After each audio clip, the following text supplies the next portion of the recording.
जय श्री कृष्णा। कैसे हैं आप सब? मैं अनामिका आप सभी का हार्दिक अभिनंदन व स्वागत करती हूँ। यदा यदा हि धर्मस्य ग्लानिर्भवति भारत अभ्युत्थानम्य धर्मस्य तदात्मानं सृजाम्यहम् परित्राणाय साधूनां विनाशाय च दुष्कृतां धर्म संस्थापनार्थाय संभवामि युगे युगे। गीता के इस श्लोक में श्री कृष्ण ने अपने अवतार का रहस्य बताया है। कई ऐसे कारण थे जिसके लिए भगवान को द्वापर युग के अंत में अवतार लेना पड़ा। इसे जानने के लिए कृपया इस वीडियो को अंत तक देखें और सब्सक्राइब न किए हो तो जरूर कर लें। भगवान श्री कृष्ण का परम शत्रु कंस का पिछला जन्म हिरण्यकश्यप का था। भागवत पुराण के अनुसार भगवान विष्णु के द्वारपाल जय और विजय शाप के कारण बार बार असुर रूप में जन्म ले रहे थे। भगवान ने इन्हें शाप से मुक्त कराने का वरदान दिया और इन्हें मुक्त कराने के लिए भगवान कृष्ण भाद्रपद कृष्ण पक्ष की अष्टमी तिथि को अवतार लिए। ब्रह्मवैवर्त पुराण की कथा के अनुसार एक बार देवी राधा श्री कृष्ण से रूठकर गोलोक से चली गई। अवसर का लाभ उठा उनकी सखी बिरजा श्री कृष्ण के समीप आने का प्रयत्न करने लगी। इसी बीच राधा का गोलोक में आगमन हुआ और वो क्रोधित हो विरजा वहां से तुरंत नदी के रूप में चली गई। राधा जी को कृष्ण पर नाराज होते देख सुदामा से नहीं रहा गया और वो उन्हें शांत कराने लगे। इस पर क्रोधित हो राधा जी ने सुदामा को श्राप दे दिया। तब सुदामा भी क्रोध पर नियंत्रण नहीं रख पाए और वो राधा को श्राप दे दिए कि आप गोलोक से धरती पर चली जाएं और आपको श्री कृष्ण से विरह का दुख भोगना पड़े। तब श्री कृष्ण ने देवी राधा को समझाया कि ये पूर्व निर्धारित है, आप चिंता न करें, मैं भी पृथ्वी पर अवतार ग्रहण करूंगा। भागवत और शिव पुराण की एक कथा के अनुसार एक बार नारद मुनि के मन में विवाह की इच्छा उत्पन्न हुई। मोह के वशीभूत नारद मुनि भगवान विष्णु के पास गए और उनसे हरि के समान रूप मांगे। भगवान तो नारद के अहंकार को तोड़ने के लिए लीला रच रहे थे, इसलिए वे तथास्तु कह दिए। नारद मुनि विवाह की इच्छा से स्वयंवर में पहुंचे, लेकिन कन्या ने उनकी ओर देखा तक नहीं। निराश हो वो लौट रहे थे तो जल में अपना प्रतिबिंब देखे। उनका चेहरा बंदर के समान था। भगवान विष्णु पर क्रोधित हो वो बैकुंठ पहुंचे और कहा, आपने मुझे बंदर का रूप दिया, इसलिए मेरा विवाह नहीं हो पाया।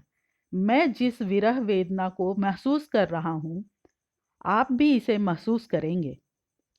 नारद मुनि के शाप दिया कि आपको धरती पर अवतार लेना होगा और आप देवी लक्ष्मी से विरह का कष्ट भोगेंगे।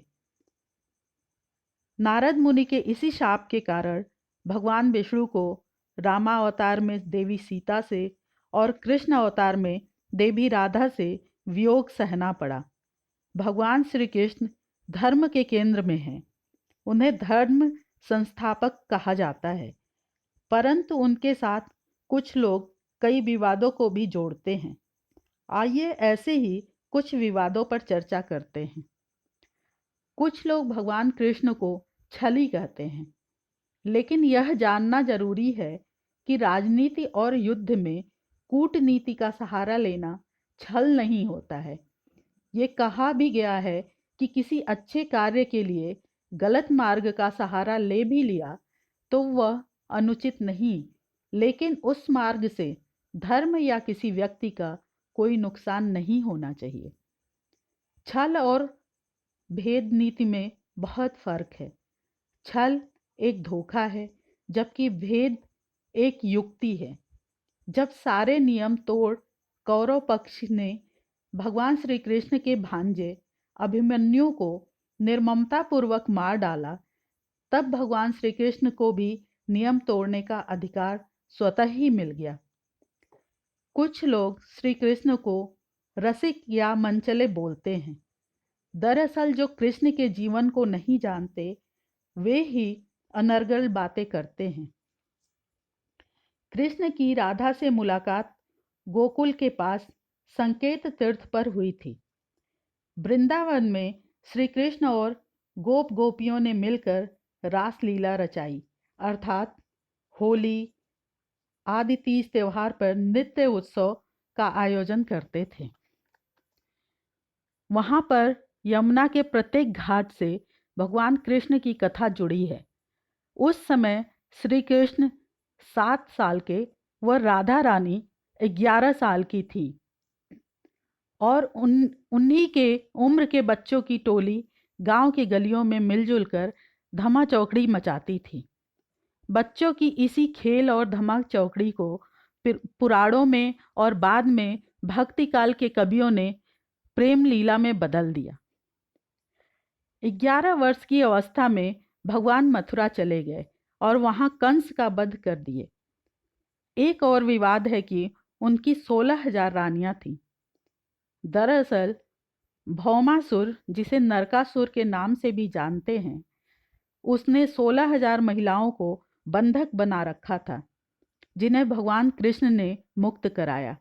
पुराणों के अनुसार ये सभी अपहरण की हुई नारियां थीं या भय के कारण उपहार में दी गई थीं, जिन्हें भौमासुर पीड़ित और अपमानित करता था।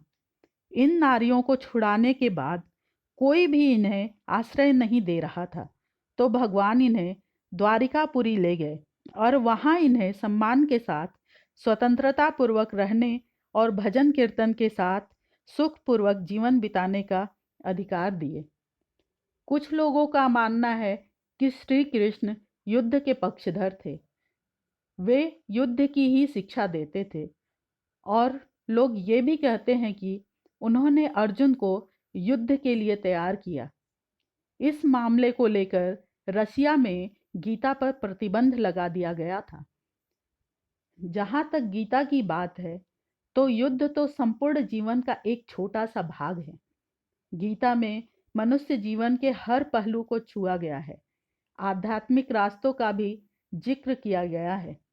हम सभी जानते हैं कि महाभारत के युद्ध से पूर्व भगवान कृष्ण ने कौरव और पांडव के बीच सुलह और शांति कायम करने के लिए कितना प्रयास किया, लेकिन दुर्योधन के न मानने पर उन्होंने सिर्फ 5 गांव पांडवों को देने की बात कही, जिससे युद्ध न करना पड़े और शांति बनी रहे, क्योंकि युद्ध की भयावहता उन्हें अच्छे से पता थी।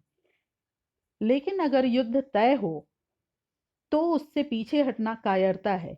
यही बात उन्होंने अर्जुन को गीता का उपदेश देते हुए समझाया था। मरने से डरने वाला कभी मोक्ष को प्राप्त नहीं कर सकता। ईश्वरीय विधान है कि सभी युग के अंत में भगवान का अवतार होता है और वे धर्म की स्थापना करते हैं। द्वापर में धरती महान योद्धाओं की शक्ति से दहल रही थी। जनसंख्या का भार भी बहुत हो गया था। अगर उस युद्ध के योद्धाओं का अंत न होता तो धरती पर शक्ति का असंतुलन हो जाता। शक्ति के संतुलन और नए युग के निर्माण के लिए श्री कृष्ण ने अवतार धारण किया। महायुद्ध से ही कलयुग के आगमन की आहट शुरू हो गई थी। उम्मीद करती हूँ आपको ये कहानी जरूर पसंद आई होगी और रोचक भी लगी होगी। आगे भी साथ बनाए रखिए। नमस्कार। जय सनातन, जय भारत।